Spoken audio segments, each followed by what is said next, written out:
Hey. Welcome to episode 6 of the HAWKENING.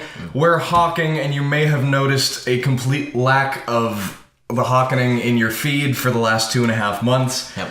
Whoops. Our bad. Our bad. Summer happened, and we Not this time, Satan.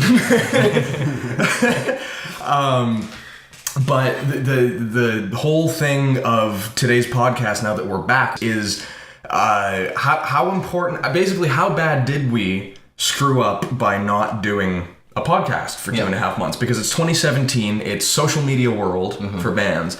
It's, you're supposed to always be, at least this many times a week posting stuff, good content. So that's the question that it begged, and that's what we want to talk about today is, do bands need social media in 2017? Which is the current year that it is. Yes. Yes. Podcast over. Podcast over. We've got so much to talk about on this one. Yeah, It's so important these days. Let's start with, how much effort should your band put into social media? That's a hard question. What's an effort unit? Yeah, it depends how much stuff you have. Like, if you don't have any music, or you're like just playing your first 2 or 3 shows in the next few months kind of thing, you're just starting out, like, social media is important. Yeah. But it's kind of like, if you're starting, you can just focus on those things that are happening. You don't have to post like every single day and all that stuff. But once you're kind of at like where we are, where it's like either we're touring or we have a full-length album that's coming out. Yeah, if you're a newer band and you like don't have a demo yet, it's like, I don't want to see your everyday content because you're not a... Like, it's not like watching Cardi B's Snapchat and being like, this is what famous people do. Yeah. It's like, who's this dude with the guitar from Vancouver with Give us 200 something followers? to care about. Yeah. And if you're just starting out, posting content that's not necessarily music related to get your friends and stuff interested would be a smart idea. I guess that would be a thing now. Yeah. Because when... It would have been 2008, I think, when I first got... How long have you guys had Facebook? I just reached my 10 years. I got the notification. How long have you been I was Facebooking scared. I've had it 10 years. Yeah, I think everyone's kind of had it around 10 years. Yeah, something like that. Like, I remember making like my first band page in high school. Oh, good God. And it was just like, what do we do? Yeah. With like, hello, we are playing at the talent show. There weren't likes back then, so it was just like a comment, like, sweet. There's such a fine line in how much to post, when to post, There like how weren't, often. you know what there weren't back then on Facebook? Emojis. Ooh, that was a good time. Remember and like the whole thing. Even there's pretty much not even emojis now. They're awful on desktop Facebook. I don't know why. Well, I don't know why Facebook did that. Like, they're so good on mobile, and then it's just like desktop ones are like, I could draw this. Do you make money having your own emojis? Would there be a financial motivation for? At least I've seen Zayn just put out like an emoji list where you have to buy the package and then you can have your emojis. You can have and branded emoji also packs. Twitter does the thing where you hashtag something, and if it's a super trending thing, sometimes they make an emoji that just like tags on the end of that hashtag. Right. And then there's the Facebook thing where like congratulations and rad light up, and I don't know why. Thanks for that. That's a feature that the people really needed. Yeah. But anyways, back to actually being a band on social media. Yes. What should the main focus be for a band in 2017 that's like, do I go play shows at the local, like, do I do that grind? Do I, like, when am I ready to tour? When is a band in the age of Instagram followers ready to tour? Because it used to be like, I mean, it still is. If you're selling out your hometown, that's sort of when you're supposed to start touring. We started touring way too early. Like, that was our thing, was just, like, learn the hard way. Well, yeah, that's how we do it. Yeah. But, like, when should a band... Well, it's so different. And talking about the touring thing, I know we talked about this yesterday, but it's like, you used to go on tour to get your name out there, but now there's the internet. There's the whole thing, and it's like, what's going to be better for you? Well, you used to put out a record, and then you would go on tour to support the record. Yeah. Which you usually still do. Yeah, because that's all the content you have. And for smaller bands, it's more like our model was almost putting out records to support how much we're touring. Yeah. Like it was like, obviously we're going to be making music, but I don't think the recorded music format has ever really been our favorite. I think our favorite has always been playing live. Yeah, yeah. So I think that's probably why we like did we that. enjoy touring as well. Yeah, like that made sense for us. And it works, like it's what our thing is. We're the band that tours because go for it. Yeah. Because why not? Don't let anything hold you back. That's our whole ethos, right? Yep. So, but if you like, you can have 60,000 Spotify followers, you can have a bunch of Facebook, Instagram, all that, but you can't bring people to shows. But then there's this like, do you have value for like, say, an opening slot? Like if, I don't know, Brand New was gonna have an opener, would they get the pop punk band that has been touring a bunch and maybe can bring like 20, 30 people in each city? Or do you get the band with 100,000 Instagram followers who can maybe, like, can they draw more than that in each city because they have they can? Like, assuming that, like, let's just assume the following is spread out, you know, like geographically amongst the tour routing. Yeah. Like, if you have, I don't know, let's say you have 1,000 Instagram followers in like one city.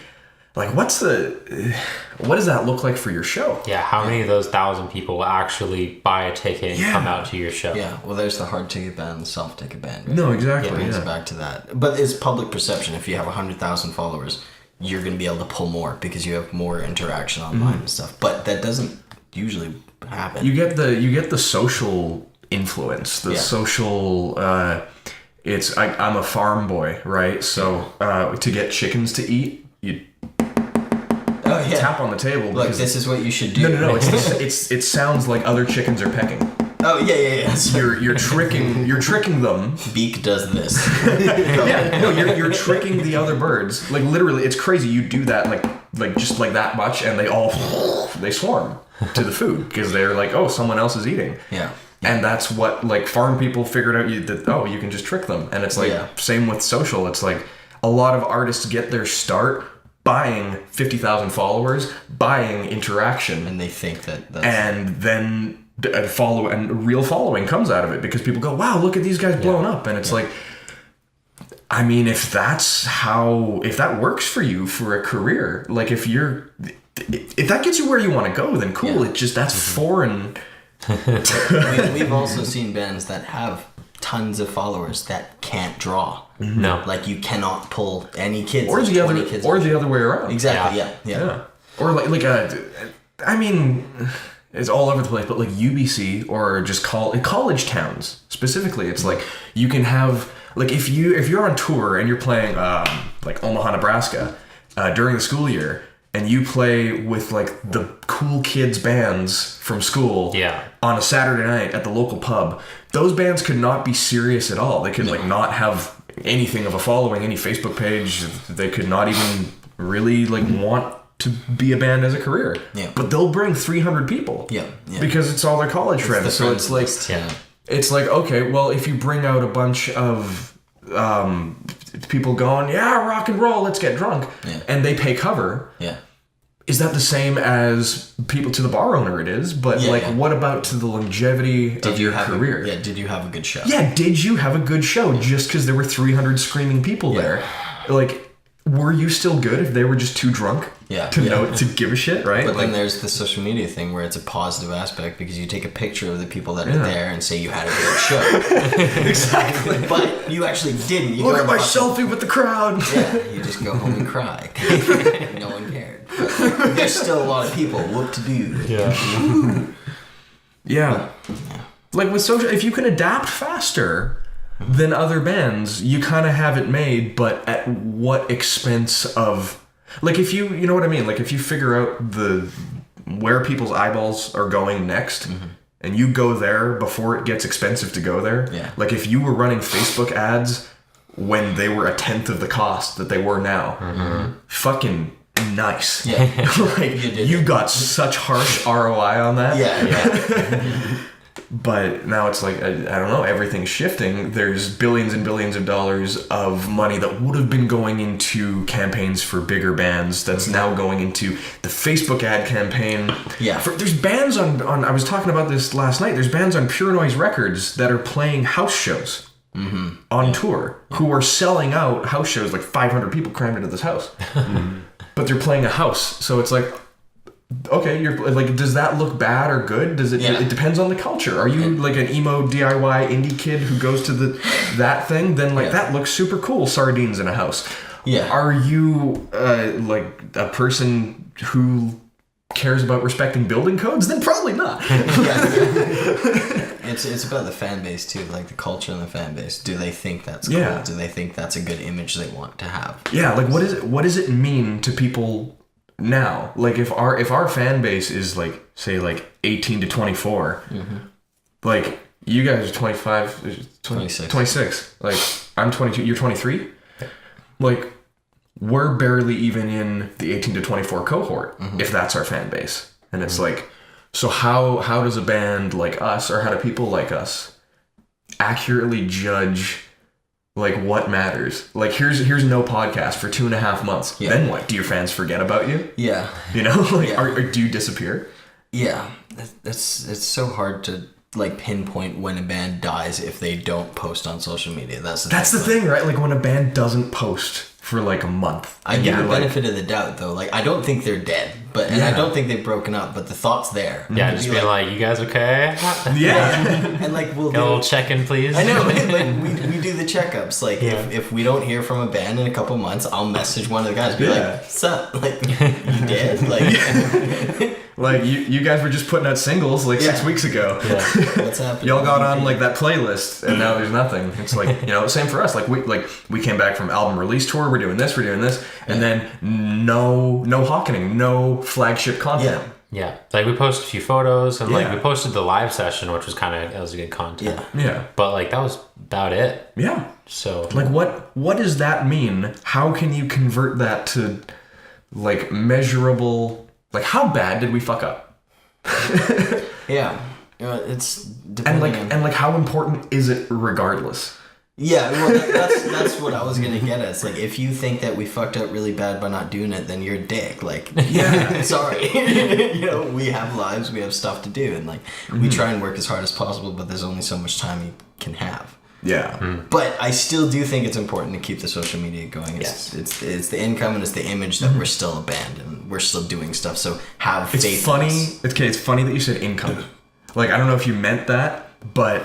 Like social is income. Like yeah. Like Spotify. Yeah.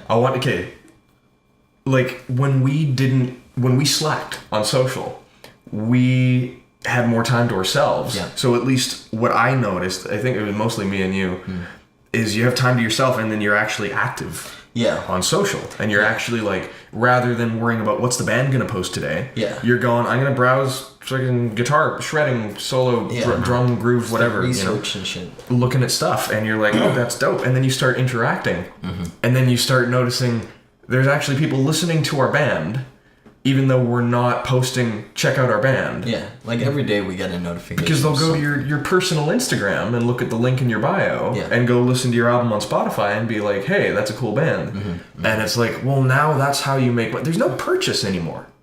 That's step one, hashtag step 3, profit.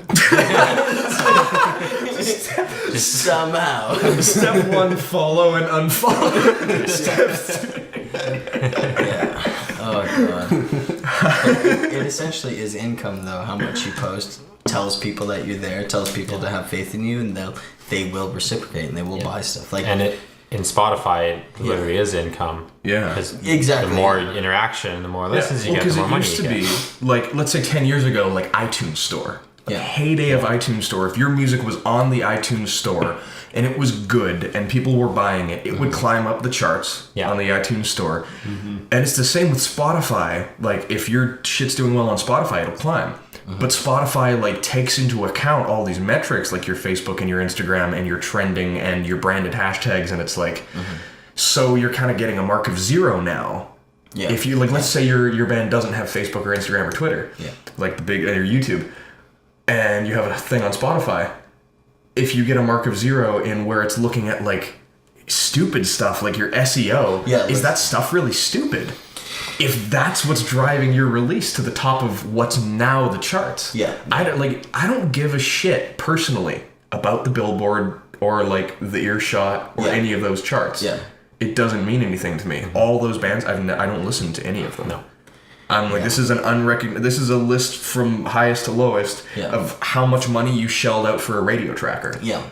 And how well you fit the like very limited formats that are available in commercial radio. But then also, if you're a huge artist, like, you don't need to worry about that stuff. You're gonna be in the top charts, and it's because of album sales and stuff. Like, I know Taylor Swift, here's a quick example. She put out tickets to a show, but the way to get those tickets are to buy her album. But you can buy it multiple times and then increase your chances of getting tickets. I was wondering about that because I heard about how Taylor's tickets, there was a scam, something. That's exactly that's what it was. Yeah, so she's building album sales, which goes through the charts, and that's why she gets top spot. That's genius shit. Right? I wonder, I gotta go read why people were mad. Wasn't that the same thing about U2 with the whole iPhone thing? Is that technically every iPhone sale was a first week U2 album sale? So then hobos were holding up signs like, I'll get rid of the U2 album for you. That was the best and worst social media marketing campaign ever. Yeah, best and worst. Arcade Fire. The social campaign that wasn't. Oh, yeah. No, don't say anything about Arcade Fire. No, I don't want to trend them in case Facebook detects what we're saying. It includes that in the algorithm. We know they need the money. Yeah. Okay, so here's the thing. So it's the year that it is, and you have a new band. Yep. And no. You have a band like ours, like that's like touring and doing stuff, but like you're not famous. You've put stuff out. You've put stuff out. What is the important thing for, like, what's like the next step for a band like us? Like, Get rid of Twitter. Get rid of Twitter. That's annoying. And Twitter sucks. Twitter sucks. Twitter's the worst. The only thing I use Twitter for is to go into the moments to see how hard Florida's getting hit or something by the hurricane. And just, like, see the news. Like, obviously it's terrible, but it's, like, just what current events are happening. Yeah. I think Donald Trump ruined Twitter. Yeah. Definitely. As soon as... Yeah. Like, and that's not, like, an out there thought. No, I think a lot of people think that. Yeah.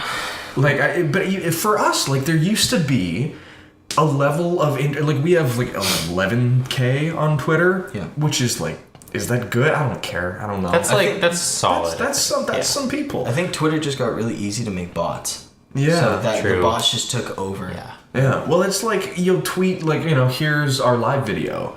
And it's like, Stacy, 14 from Oklahoma with 4 followers liked it. And it's like, there's real people, but it's like I can go put the same amount of effort into an Instagram post or a Facebook post, or I can go on my street and put the same amount of calories I put into going, hey, I have a band. And I will get more interaction going, I have a band, to like people on the street than I would spending the same calories composing a Twitter post. Actual interaction too. Like, I can sense interaction on Instagram and Facebook, but on Twitter I can't. Yeah. Like, it's not real. Weird.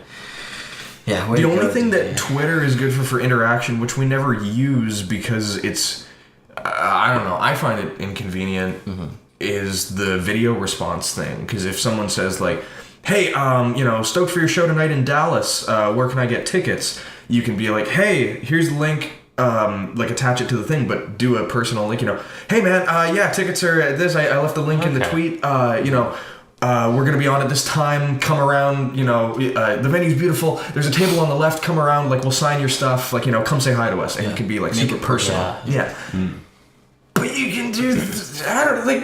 It seems like an answer to every other platform having stories. Yeah, exactly. Because, like, that's just what you would do in They just made Snapchat into Twitter. Yeah. You know, I think that's the thing about why Twitter sucks, is that, like, short form content went to stories. Yeah. It's all visual now. Yeah, 140 characters is not enough. You know, it's not smacking me in the face. It's not getting me You know, even like Twitter constantly. Do you guys get the Twitter alerts? It's like share a visual post. It helps engagement, and it's like I know your format is 140 characters. Yeah. So all I can get out there is like here's a photo of us live. Yeah. And like check it out. Like here's a link to buy some and stuff. Hope some people retweet it, and then it gets their followers and stuff. Yeah. We're not saying we don't check our Twitter, so if you do tweet us, that's totally cool. Yeah, it would light up right now. Yeah. But like, it's not fun. Yeah. It's not fun. It used to be sweet being like, oh hey, Stacy from Oklahoma likes us. That's awesome. And now it's like, what's this weird? She's got 9 numbers in her name. Like it's definitely a hooker bot. Oh, but like. I don't know. What else? How are we on time, actually? We are at 21. Nice. 21 minutes? Nice. 21 pilots. So I wanted to go around and ask about everyone's, like, I guess favorite, but, like, what social media platform do you guys think is the best for band engagement? But, like, personally and with the band. Instagram. Instagram for sure. I was going to say Instagram, too. Yeah. I would have...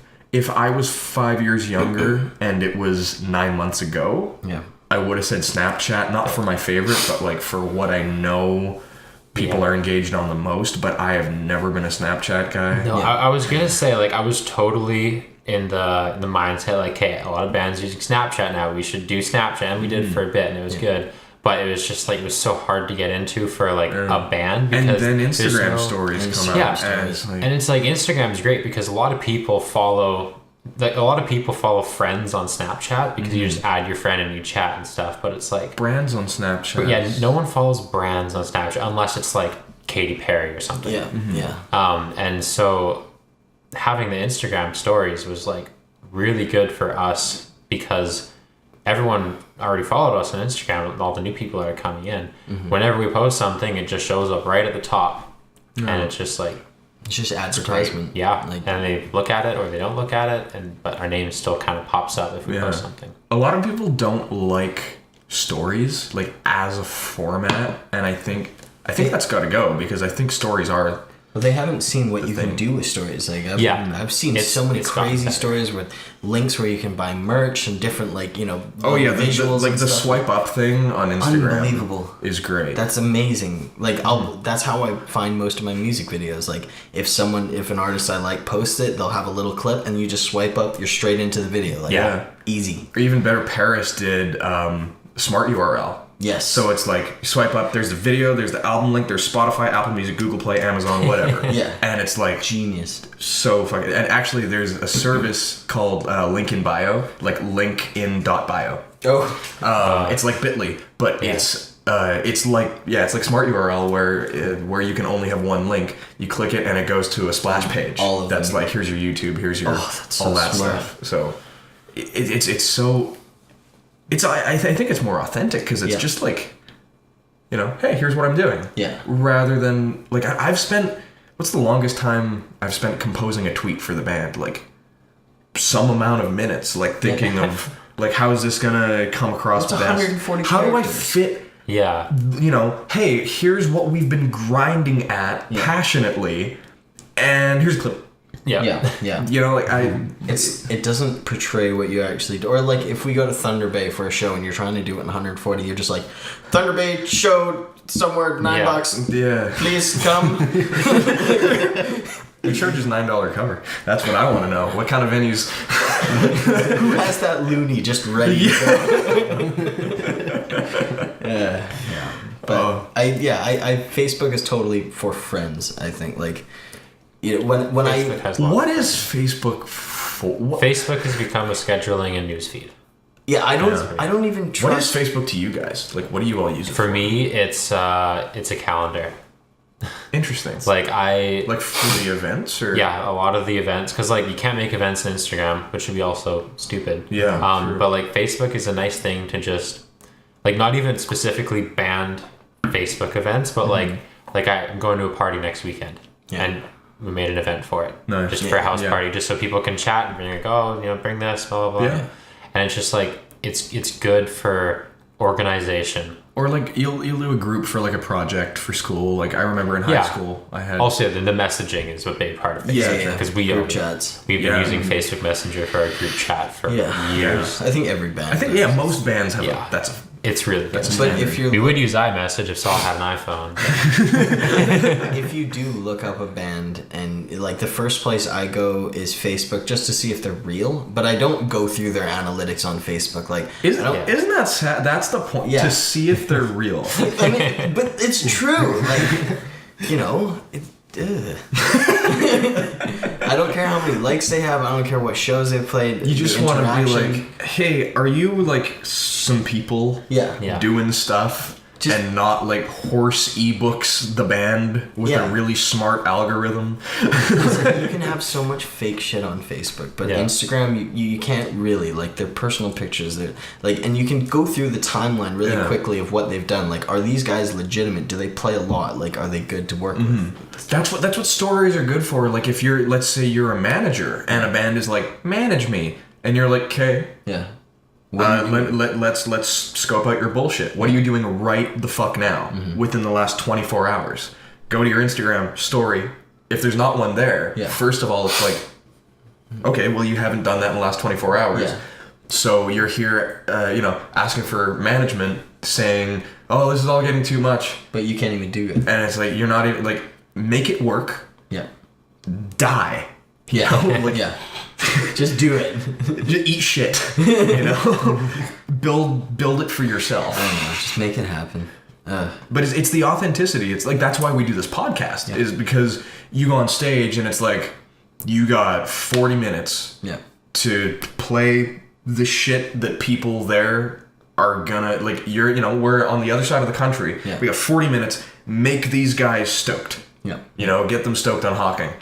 And you roll up to a bar, and it's like, cool. Maybe it's like a college bar, but it's still people who are there to drink, who were like trying to win over with progressive alternative rock, and it's like, if we works, if we were like rock, oh, they'd love it. Oh, yeah. You'd have a song called just Drink. Oh, we're brother. Then like playing.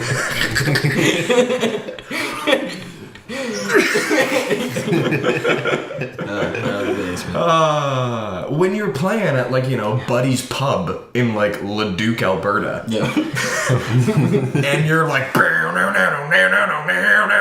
and you can get like a cowbell fucking on the that. If you're that, like, great tour. Yeah.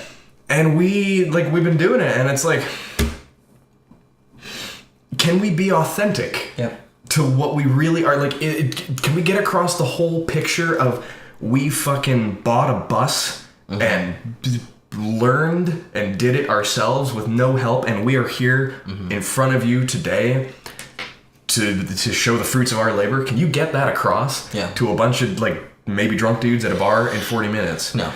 You have a bus, they want to get on and party, so. Fucking, how many people think our bus is a party bus? Like, it's not a party bus. What do you guys think the average? The only guy I remember is the guy in Portland that came with like cash. I don't remember. Do you remember that? We're in the parking lot? No, that was the dude that wanted to buy blow off. Oh, okay. How much to get in? Dude, just go away. Oh no, he thought it was a party bus. We're like, no, it's like 6 in the morning. We're trying to sleep. We got like drive. He's like, do you guys have blow? Why would the follow-up? If that was the first question, I'd understand. Yeah. But that's after. But no, it's. I think the thing is, it's easier to be authentic on a medium where the thing is like, hey guys, I'm fucking in my pajamas and eating breakfast, and today we're gonna go live and here, and we're gonna do a podcast, and it's us, and it's not edited, and we're just gonna talk about shit, and there it is. I think that is. It's the relationships. Yeah. It's the relationships that are. Agreed. Yeah, we're at 29, or pretty much 30 minutes. One last thing that I just thought of is a quick touch on the live stuff on Facebook. You just said live, and that kind of thought me like live shows and streaming your shows to social media. Yes. So people That's the future. don't have to go to your show, which is like kind of bad, but like if they can't go, the then trend it's cool. is starting though. Yeah, it's a weird. Coachella didn't have to go. Yeah, just watch it at the Biltmore. Yeah. All the 604. Hey, the artists don't even need to go. They got fucking holograms now. Yeah. Yeah. Shit, they just hang like Shaggy's just in his room. Just like, Can't wait. You know the flatbed truck concert, like that idea of rolling into an event and playing a show on a flatbed truck? yeah. Yeah. Roll your fucking hologram Yeah. You're good. in the back of a pickup. Yeah. So you don't need a flatbed for the live band. Roll in what I don't know what the machine to project a hologram is. If it's like Star Wars, where it's like a pod. They don't have that quite yet. I'm assuming But if they had that, if you can afford a hologram, you can afford a flatbed. yeah, like Storm South by Southwest. Oh, and just bring a bunch of With pickups. like one pickup truck, like a big E350. Yeah. Sponsor us, Ford. Sprinter bus, Sprinter. electric Sprinter bus. Yeah. Ford, a man's truck to do a man's tour. Anyways, yeah, no, that would be dope. Anyways, is the point. A gorilla tour via hologram. I know this is getting to a long podcast, but I want one point. Yeah.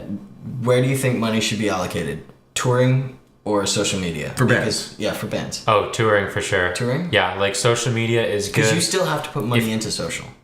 Not a lot. Not a lot, because if you're working with the right people, Yeah. they will do sponsored posts. Okay. Like we've done Yeah. that. I know MRG's done that a lot. They're just like, hey, we'll pay you. We'll refund you the cost to do a Facebook ad for this. And so it's like I just you're better off putting the money into touring at least the first time around. Like if your label wants to throw 10 grand at Facebook, neat. Yeah, cool. That is sweet. It's not Yeah. your money. Depending on your contract, do you owe them? Maybe not sweet. You know, if You probably do owe them if this is used shit. if it's not 1986 anymore and you have a label, you probably if you've talked to a label in the past year, you probably owe them like $500,000 somehow just by walking into their office, because that's how competitive it is. Which is why you should engage with your following on social media by doing shit like this, like a podcast, like talk to your damn fans, and be human beings, and make good shit and. Don't think social media is just for like posting photos and stuff and like what you're like make it more. I think to sum it up, if you have to fake it till you make it, like you're not. You should be putting effort elsewhere before you put it into faking that on social media. Yep. You know, like you can do a nice angle so it, you know, the room looks fuller, or just so that you guys look better. Like that's. They all know what we're talking about. Well, I mean, every girl knows posing under the right light. Every band knows get a shot of the room that makes it look like there's more people in it. Like every promoter, everybody in the there's always stuff like that. But at the end of the day, it's like just be as authentic as possible, and don't be a douche. Don't be cringy. Don't be fake. Cringy. Like that's the thing. So I guess to sum it up, social media is important. Yeah. Fucking. That's so important. Yeah, because it's the internet. Theinternet.com. Yeah, let us know what you think. Leave a comment in the downstairs. Yeah. And check it out. And we'll be back soon with all sorts of stuff. Oh, promo, because it's the end of the episode and we got to talk about what we're doing. Waldorf. Yes. Waldorf. Saturday, October 14th at the Waldorf Hotel. We are playing a dope-ass show. Our friends, the Collective Agency, they're a new music PR company. They're launching that, and that is very fun. We're excited to be playing. We never play shows here, so come. Yeah, it's our first show since March 10th downtown. Yeah, there will be only 2 local Hawking shows this year, probably, and it was the one we played in the spring. And it's this one. Yeah. So we'll have the whole lights set up. Everything will be DM there. us, DM the first band. Time playing First a new time at SJC too. Shout out to JC. Yeah, good shit. That's gonna be a fun one. So grab tickets, do that. Hit us up if you got questions or comments or whatever. Thanks for watching. Peace.